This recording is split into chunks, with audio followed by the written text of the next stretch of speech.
कांग्रेस ही नहीं बल्कि पूरा विपक्ष संविधान को खतरे में बताता है। राहुल गांधी तो संविधान की कॉपी हाथ में लेकर कुछ दिनों तक घूमते भी रहे और अब इन दिनों वे जगह जगह संविधान बचाओ रैली कर रहे हैं। ऐसे में जब चीफ जस्टिस डीवाई चंद्रचूड़ ने सुप्रीम कोर्ट में लगी न्याय की देवी की प्रतिमा में कुछ परिवर्तन करवाए तो ये बात कांग्रेस को चुभ गई और सिब्बल की अध्यक्षता वाला सुप्रीम कोर्ट बार एसोसिएशन आग बबूला हो गया। चीफ जस्टिस ने न्याय की देवी की प्रतिमा में 2 परिवर्तन करवाए। एक तो उसकी आंखों पर लगी पट्टी को हटा दिया और दूसरा उसके हाथ में तलवार की जगह संविधान थमा दिया। न्याय के ऊपर चढ़ी काली पट्टी को हटाना और तलवार की जगह संविधान कांग्रेस परस्त वकीलों को पसंद नहीं आया तो बार एसोसिएशन ने बाकायदा प्रस्ताव पारित कर कहा कि बिना मुझसे सलाह लिए ऐसा करना गलत है। असल में मोदी सरकार ने जब से आईपीसी यानी भारतीय दंड विधान की जगह भारतीय न्याय संहिता को लागू किया है तब से विपक्ष बेचैन है। भारतीय न्याय संहिता किए जाने के पीछे तर्क यह है कि कानून न्याय के लिए होना चाहिए, न कि किसी को दंडित करने के लिए। अंग्रेजों ने जो न्याय की देवी की प्रतिमा के हाथों में तलवार थमाई थी वो इसे दंडित करने की मंशा को उजागर करता है। कांग्रेस चाहती है कि अंग्रेजों का यही विधान चलता रहे जिसमें शासक राजा और प्रजा गुलाम हो। यही वजह है कि बार एसोसिएशन ने प्रस्ताव पारित कर कहा कि इस परिवर्तन से पहले हमारे सदस्यों से किसी भी तरह का परामर्श नहीं किया गया। उन्होंने कहा कि किस परिभाषा के आधार पर ये परिवर्तन किए गए हैं हमें इस विषय में कोई जानकारी नहीं। कुछ समय पहले ही सुप्रीम कोर्ट में लगी न्याय की देवी की मूर्ति में कुछ परिवर्तन किए गए थे जिसमें प्रतिमा की आंखों पर बंधी पट्टी को हटा दिया गया और एक हाथ में तलवार की जगह संविधान ने ले ली। कोर्ट की तरफ से करवाए गए ये परिवर्तन इस बात का प्रतीक है कि भारत में कानून न तो अंधा है और न ही दंडात्मक है। सुप्रीम कोर्ट बार एसोसिएशन की तरफ से पारित प्रस्ताव में कहा गया कि हाल ही में सुप्रीम कोर्ट द्वारा एक तरफा रूप से कुछ अमूलचूल परिवर्तन किए गए हैं। इस परिवर्तन के दौरान बार एसोसिएशन से किसी भी तरह का कोई भी परामर्श नहीं किया गया। सुप्रीम कोर्ट में दशकों के बाद बदली गई न्याय की देवी की मूर्ति को लेकर बार एसोसिएशन ने आपत्ति जताई। बार एसोसिएशन ने प्रस्ताव पारित कर कहा कि इस परिवर्तन से पहले हमारे सदस्यों से किसी भी तरह का परामर्श नहीं किया गया। उन्होंने कहा कि किस परिभाषा के आधार पर ये परिवर्तन किए गए हैं हमें इस विषय में कोई जानकारी नहीं। सुप्रीम कोर्ट बार एसोसिएशन की तरफ से पारित प्रस्ताव में कहा गया कि हाल ही में सुप्रीम कोर्ट द्वारा एक तरफा रूप से कुछ आमूलचूल परिवर्तन किए गए हैं। इस परिवर्तन के दौरान बार एसोसिएशन ने किसी भी तरह का कोई भी परामर्श नहीं किया, जबकि हम भी न्याय प्रशासन में समान हितधारक हैं। कोर्ट से हमारा सवाल यह है कि जब ये बदलाव प्रस्तावित थे तो फिर इसके बारे में हमसे चर्चा क्यों नहीं की गई। न्याय की देवी की पुरानी प्रतिमा में तराजू संतुलन के और निष्पक्षता का प्रतिनिधित्व करता था, जबकि तलवार कानून की शक्ति का प्रतिनिधित्व करती थी। हालांकि नई प्रतिमा को भारत की औपनिवेशिक विरासत को पीछे छोड़ने के रूप में देखा जा रहा है। सुप्रीम कोर्ट की तरफ से किया गया ये बदलाव इस बात को प्रदर्शित करता है कि भारत का कानून अंधा नहीं है। Bureau report, news of India.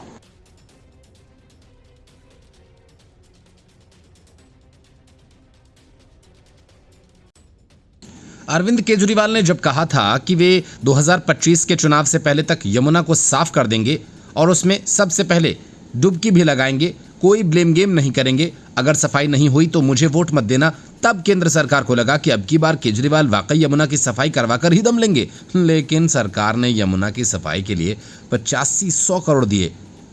Yamuna तो जैसी की तैसी रह गई। अलबत्ता केंद्र से मिले 85-100 करोड़ का कोई अता पता ठिकाना ही नहीं लगा। मतलब जो फंड यमुना जी की सफाई के लिए मिला, सफाई की जगह केजरीवाल की सरकार ने उस फंड को ही साफ कर दिया। वादा ब्लेम गेम करने का नहीं था, लेकिन यमुना की लहरों पर तैरते प्रदूषण के काले बादल की तस्वीरें सामने आने लगीं। आतिशी मरलेना ने बिना वक्त गंवाए फरमाया कि इस प्रदूषण के पीछे हरियाणा और यूपी की साजिश है। इतना प्रतिशत प्रदूषण हरियाणा का है और इतना प्रतिशत यूपी का। आतिशी मरलेना ने पूरे 100% प्रदूषण के लिए जोड़ घटाकर पड़ोसी राज्यों पर ठीकरा फोड़ दिया। लेकिन बीजेपी इस बार अरविंद केजरीवाल और आतिशी मरलेना के ब्लेम गेम की हवा पूरी तरह से निकालने पर जुटी है। छठ से पहले यमुना के प्रदूषित होने को लेकर बीजेपी ने दिल्ली की सीएम आतिशी और आम आदमी पार्टी के संयोजक अरविंद केजरीवाल पर बड़ा आरोप लगाया। बीजेपी का आरोप है कि यमुना को साफ करने के लिए केंद्र ने जो दिल्ली की सरकार को पैसे दिए थे उसका सही इस्तेमाल नहीं किया गया। दिल्ली बीजेपी के अध्यक्ष वीरेंद्र सचदेवा ने यमुना में प्रदूषण को लेकर अपना विरोध जताने के लिए उसमें डुबकी भी लगाई। उन्होंने यमुना में डुबकी लगाने के बाद सीएम आतिशी और आप के संयोजक अरविंद केजरीवाल को भी यहां आकर डुबकी लगाने की चुनौती दी है। बीजेपी ने यमुना में मौजूद प्रदूषण के साथ साथ दिल्ली में यमुना के घाट की दुर्दशा को लेकर भी दिल्ली सरकार पर निशाना साधा है। सचदेवा ने कहा कि सरकार छठ जैसे महापर्व को लेकर भी संजीदा नहीं दिख रही। यही वजह है कि यमुना के किनारे छठ के जितने भी घाट हैं उनकी स्थिति बेहद खराब है। सरकार को चाहिए कि वो यमुना के प्रदूषण को कम करने के लिए गंभीरता के साथ काम करे। बीजेपी ने छठ घाट और यमुना नदी की बदतर होती स्थिति की तरफ ध्यान आकर्षित करने के लिए यमुना घाट पर रेड कारपेट बिछाकर सीएम आतिशी और अरविंद केजरीवाल को 2 सिंहासन लगाए। बीजेपी अध्यक्ष सचदेवा ने कहा कि हम चाहते हैं कि सीएम आतिशी और केजरीवाल खुद यहां आकर देखें कि यमुना की क्या हालत है।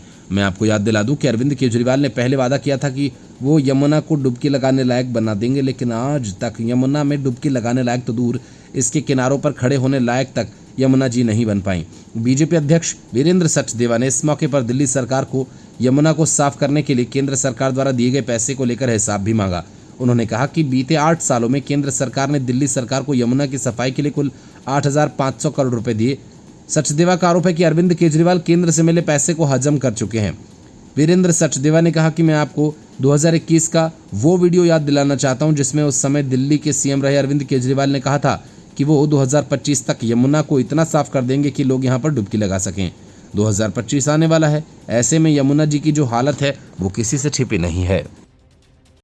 ठीक विधानसभा चुनाव के पहले अजीत पवार को झटका देने की नीयत से शरद पवार ने जाल तो बड़ा बुना। इसके लिए अभिषेक मनु सिंघवी भी साथ आए, लेकिन सुप्रीम कोर्ट ने अजीत पवार की जगह शरद पवार को ही झटका दे दिया और विधानसभा चुनाव में अजीत पवार की राह के कांटे निकाल दिए। असल में मामला एनसीपी के चुनाव चिन्ह घड़ी का है, जिसे चुनाव आयोग पहले ही अजीत पवार को दे चुका है। अब शरद पवार ये चाहते थे कि घड़ी चुनाव चिन्ह उन्हें वापस न मिले तो कम से कम उसे जब्त कर दिया जाए। इरादा तो यही था, लेकिन सुप्रीम कोर्ट ने अभिषेक मनु सिंघवी की सारी दलीलों को खारिज कर दिया और ये साफ कर दिया कि विधानसभा के चुनाव में अजीत पवार की पार्टी ही घड़ी चुनाव चिन्ह का इस्तेमाल करेगी। राष्ट्रवादी कांग्रेस पार्टी के घड़ी चुनाव चिन्ह को लेकर आज शरद पवार के नेतृत्व वाली एनसीपी की ओर से दायर याचिका पर कोर्ट में सुनवाई हुई। जस्टिस सूर्यकांत की अध्यक्षता वाली पीठ ने मामले की सुनवाई की। शरद पवार की ओर से वरिष्ठ वकील अभिषेक मनु सिंघवी ने अपनी दलीलें रखी। शरद पवार गुट ने महाराष्ट्र के उप मुख्यमंत्री अजीत पवार की अगुवाई वाली एनसीपी के घड़ी चुनाव निशान का इस्तेमाल करने पर आपत्ति जताई। शरद पवार की ओर से पेश वरिष्ठ वकील अभिषेक मनु सिंघवी ने कहा कि अजीत पवार से जुड़ा धड़ा घड़ी चुनाव निशान का इस्तेमाल करके मतदाताओं के मन में भ्रम पैदा कर रहा है। इसके बाद सुप्रीम कोर्ट ने एनसीपी के अजीत पवार गुट को हलफनामा देकर दाखिल करने को कहा और 6 नवंबर को इस मामले में अगली सुनवाई कोर्ट करेगा। सुप्रीम कोर्ट ने जो उसका पिछला आदेश दिया है उसका पालन करने को कहा है। सुप्रीम कोर्ट ने अपने आदेश में कहा था कि शरद पवार का फोटो का इस्तेमाल अजीत पवार गुट नहीं करेगा। अजीत पवार को सुप्रीम कोर्ट से राहत बरकरार रखी है। इससे महाराष्ट्र चुनाव से पहले शरद पवार को बड़ा झटका सुप्रीम कोर्ट ने दे दिया। अजीत पवार गुट को चुनाव निशान घड़ी का इस्तेमाल करने से रोकने से सुप्रीम कोर्ट ने मना किया है और अजीत पवार इस विधानसभा चुनाव में घड़ी चुनाव निशान का इस्तेमाल कर सकेंगे। सुप्रीम कोर्ट ने अजीत पवार से कहा कि एनसीपी को आगामी महाराष्ट्र विधानसभा चुनावों के लिए घड़ी निशान का इस्तेमाल करना चाहिए और साथ ही ये भी कहा कि इसका एक डिस्क्लेमर भी देना चाहिए कि घड़ी चुनाव निशान का इस्तेमाल अदालतों में विवाद का विषय है और ये शरद पवार द्वारा दायर याचिका के अंतिम फैसले के अधीन है।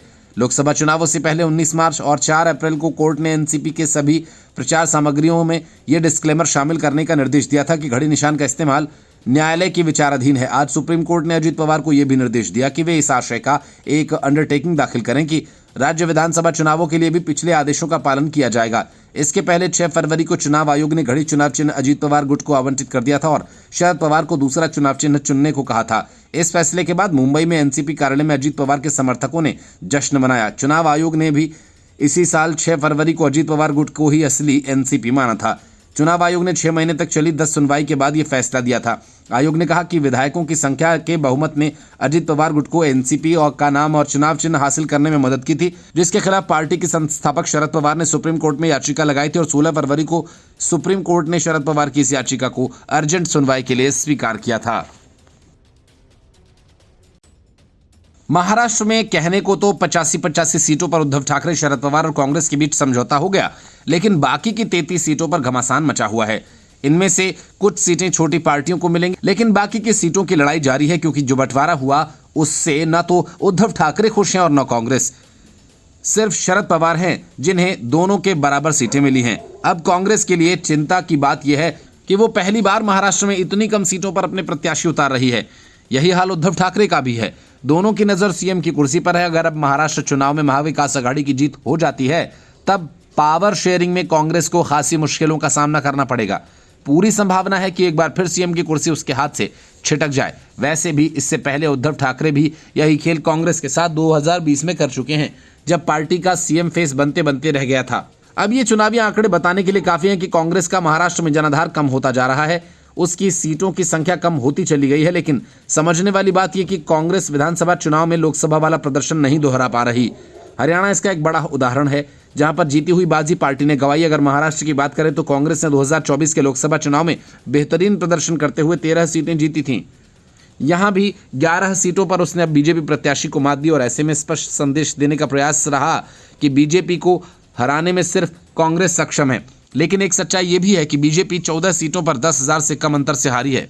जिस तरह से इस बार के लोकसभा चुनाव ने मराठवाड़ा के मराठा आंदोलन ने कांग्रेस के पक्ष में हवा बनाई, फिर कुछ वैसा ही कमाल पार्टी को करना पड़ेगा, यानी स्थानीय मुद्दों को आगे लेकर चलना होगा। वैसे कांग्रेस इस बार 85 सीटों पर चुनाव लड़ रही है। उसका एक कारण यह भी समझ आता है कि वो उतनी ही सीटों पर ज्यादा मजबूत स्थिति में भी है। असल में जैसा महाराष्ट्र का सियासी गणित देखने को मिलता है, वहां पर कांग्रेस बनाम बीजेपी का मुकाबला विदर्भ और मराठवाड़ा के हिस्से में रहता है।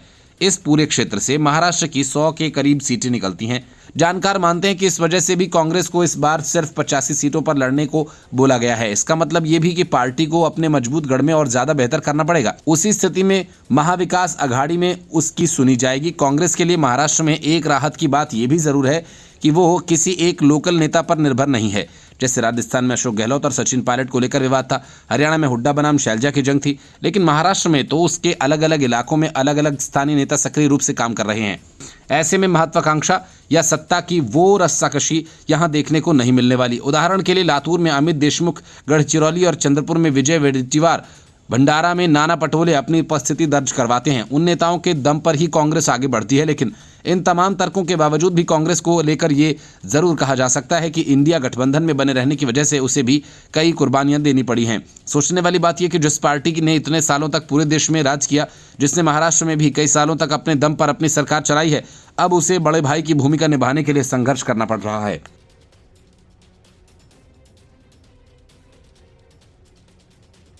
वायनाड से नामांकन करते ही प्रियंका और रॉबर्ट वाड्रा की प्रॉपर्टी को लेकर बड़ा विवाद शुरू हो गया। प्रियंका ने अपने और रॉबर्ट वाड्रा की जो करोड़ों की प्रॉपर्टी का खुलासा किया, उससे साफ है कि रॉबर्ट वाड्रा की तरह प्रियंका वाड्रा भी जमीन की खरीद फरोख्त में शामिल थीं, जिसे लेकर काफी विवाद हुआ था। बीजेपी ने प्रियंका वाड्रा की कमाई पर सवाल उठाते हुए पूछा कि वाड्रा ने जो जमीन खरीदी, उसे खरीदने के लिए आय का जरिया क्या था। कांग्रेस महासचिव ने 12 करोड़ रुपए से अधिक की संपत्ति घोषित की है।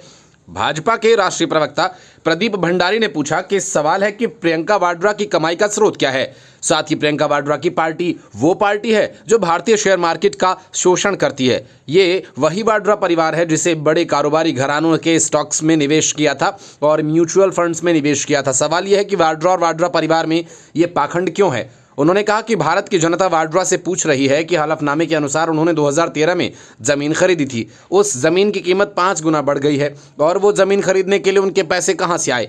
क्या वाड्रा जी अपने पति की तरह ही जमीन के संदिग्ध सौदों में शामिल हैं? क्या वाड्रा जी अपने पति के साथ तब मिलकर काम कर रही थी जब मिस्टर वाड्रा एनसीआर के संदिग्ध सौदों में शामिल थे? उन्होंने कहा कि भारत की जनता भ्रष्ट वाड्रा गांधी परिवार से यह जानना चाहती है कि प्रियंका गांधी वाड्रा की कमाई का स्रोत क्या था और ऐसा क्या हो सकता है कि डिमांड नोटिस की वैल्यू घोषित संपत्ति से ज्यादा है। इसका मतलब है कि वाड्रा गांधी परिवार अपने भ्रष्ट काम छिपा रहा है। अपने नामांकन पत्र में प्रियंका ने वित्तीय वर्ष 2023-24 में 46,39,000 रुपए से अधिक की कुल आय भी घोषित की है, जिसमें किराए की आय, बैंक और अन्य निवेशों से ब्याज मिल शामिल है। नामांकन पत्र के साथ दाखिल हलफनामे में अपनी संपत्तियों और देनदारियों का विवरण देते हुए प्रियंका गांधी ने कहा कि उनके पास 4 करोड़ 24 लाख रुपए से अधिक की चल संपत्ति है, जिसमें 3 बैंक खातों में अलग अलग राशि की जमा रकम, म्यूचुअल फंड, पीपीएफ में निवेश, उनके पति रॉबर्ट वाड्रा द्वारा उपहार में दी गई होंडा हो सीवीआर और 1 करोड़ 15 लाख रुपए की मूल्य के 4,400 ग्राम सोना शामिल है। उनकी अचल संपत्तियों की कीमत 7 करोड़ 74 लाख रुपए से अधिक है, जिसमें नई दिल्ली के महरौली क्षेत्र में विरासत में मिली कृषि भूमि के 2 हिस्से और वहां स्थित एक फार्म हाउस भवन में आधा हिस्सा शामिल है, जिनकी कुल कीमत अब 2 करोड़ 10 लाख रुपए से अधिक है। इसके अलावा उनके हलफनामे के अनुसार हिमाचल प्रदेश के शिमला में उनके पास एक स्वअर्जित आवासीय संपत्ति है, जिसकी वर्तमान कीमत 5 करोड़ 63 लाख रुपए है। प्रियंका ने अपने हलफनामे में अपने पति की चल अचल संपत्ति का भी ब्यौरा दिया। हलफनामे के अनुसार रॉबर्ट वाड्रा के पास 37 करोड़ 90 लाख रुपए से अधिक की चल संपत्ति है, जिसमें 27 करोड़ 64 लाख रुपए से अधिक की अचल संपत्ति है। प्रियंका के पास ब्रिटेन के एक विश्वविद्यालय के दूरस्थ शिक्षा के माध्यम से बौद्ध अध्ययन में स्नातकोत्तर डिप्लोमा और दिल्ली विश्वविद्यालय के मनोविज्ञान में BA ऑनर्स की डिग्री है। उनके पास 15,75,000 रुपए की देनदारियां हैं। उनके हलफनामे में कहा गया है कि वह कर निर्धारण वर्ष 2012-13 के लिए आयकर पुनर्मूल्यांकन कार्यवाही का भी सामना कर रही हैं, जिसके अनुसार उन्हें कर के रूप में 15 लाख रुपए से अधिक का भुगतान करना है। Bureau report, news of India. जैसे अरविंद केजरीवाल ने सीएम रहते प्रदूषण के मुद्दे पर बातें बनाने और पड़ोसी राज्यों पर आरोप लगाने के अलावा कुछ नहीं किया, ठीक उसी रास्ते पर आतिशी मरलेना चल रही हैं। प्रदूषण से जब दिल्ली की सांसें घुटने लगी तो आतिशी मरलेना आनंद विहार पहुंच गई और कहा कि जो बसें यूपी, राजस्थान और हरियाणा से आती हैं, सारा प्रदूषण वही फैलाती हैं। अब तक आम आदमी पार्टी की सरकार पराली जलाने को प्रदूषण का कारण बताती रही, लेकिन इसमें सबसे ज्यादा पराली पंजाब में जलाई जाती है और पंजाब में आम आदमी पार्टी ही की सरकार है, इसलिए पराली को छोड़ अब बसों का प्रदूषण कारण बताया जा रहा है। वही बात गोपाल राय ने तो 3 पड़ोसी राज्यों को पत्र लिखकर कहा कि वे दिल्ली में अपनी डीजल से चलने वाली बसेस न भेजें। आम आदमी पार्टी की इस नौटंकीबाजी से नाराज होकर एलजीबी के सक्सेना ने आतिशी मरलेना को अपने रडार पर लिया और उन्हें पत्र लिखकर खूब खरी खोटी सुनाई। एलजीबी के सक्सेना ने अपने 4 पन्नों के पत्र में दिल्ली को दुनिया के सबसे प्रदूषित शहर के रूप में चिन्हित किए जाने पर सवाल उठाया। साथ ही बताया कि इस घातक प्रदूषण का लोगों के जीवन पर बहुत खतरनाक असर पड़ रहा है और इससे उनका जीवन भी कम हो रहा है। लेकिन अपने पत्र में यह भी कहा कि उन्होंने समय समय पर प्रदूषण के मुद्दे को लेकर सरकार का ध्यान आकर्षित करवाया, लेकिन कोई समाधान नहीं निकला। उपराज्यपाल ने कहा कि हमें एक बार फिर दुनिया का सबसे प्रदूषित शहर करार दिया गया है। हमारे निवासी, खासकर गरीब, जानलेवा वायु प्रदूषण के कारण अपनी जिंदगी कम करने के अलावा आजीविका के नुकसान का भी सामना कर रहे हैं। पहले की तरह कोई ठोस जवाब नहीं दिया जा रहा और कोई समाधान नहीं किया जा रहा। सक्सेना ने कहा कि उन्होंने कई मौकों पर प्रदूषण की स्थिति की समीक्षा करने के बाद अपनी चिंताओं को व्यक्त करते हुए मुख्यमंत्री को पत्र लिखे। उन्होंने लिखा कि पिछले 2 सालों में दिल्ली के उपराज्यपाल के रूप में मेरा यही अनुभव रहा। अपने कर्तव्यों के निर्वहन में मैंने कई मौकों पर स्थिति की समीक्षा की, पड़ोसी राज्यों के मुख्यमंत्रियों को पत्र लिखे और उन्हें अपने मुख्यमंत्री के समक्ष विधिवत रूप से प्रस्तुत किया। एलजी ने जोर देकर कहा कि दिल्ली में मौजूदा स्थिति पूरी तरह से टाली जा सकती है और इसका समाधान हमारे अपने हाथों में है। उन्होंने अरविंद केजरीवाल के साथ इस मुद्दे को उठाने का भी उल्लेख किया। उन्होंने कहा कि भले ही राजधानी प्रदूषित हवा के कारण दम घुटने लगी हो, जो आगे बढ़ने के साथ और भी बदतर होती जाएगी, मेरा अनुभव रहा है कि स्थिति को पूरी तरह से टाला जा सकता है और इसका समाधान काफी हद तक हमारे अपने हाथों में है। उपराज्यपाल ने अपने पत्र में आगे लिखा कि आपके पूर्ववर्ती अरविंद केजरीवाल के साथ कई बैठकों में मैंने इस मुद्दे को उठाया। उन्होंने ये समझाने की पूरी कोशिश की कि ये दूर करने योग्य है और इसका समाधान किया जाना चाहिए। हालांकि मेरे सभी अनुरोधों पर ध्यान नहीं दिया गया। उन्होंने मंत्रियों, नीति निर्माताओं और अधिकारियों से पॉश इलाकों से बाहर निकलने और स्थिति को खुद देखने का आग्रह किया। एलजी ने लिखा कि दिल्ली उन साफ सुथरे और स्वच्छ इलाकों से कहीं बढ़कर है जहां हम में से कई लोगों को रहने का सौभाग्य मिला है। ये एनडीएमसी और सिविल लाइन्स इलाकों से कहीं आगे तक फैला हुआ है, जब हम उस भयावह वास्तविकता का सामना कर रहे हैं जिसके साथ हमें जीना है। Bureau report, news of India.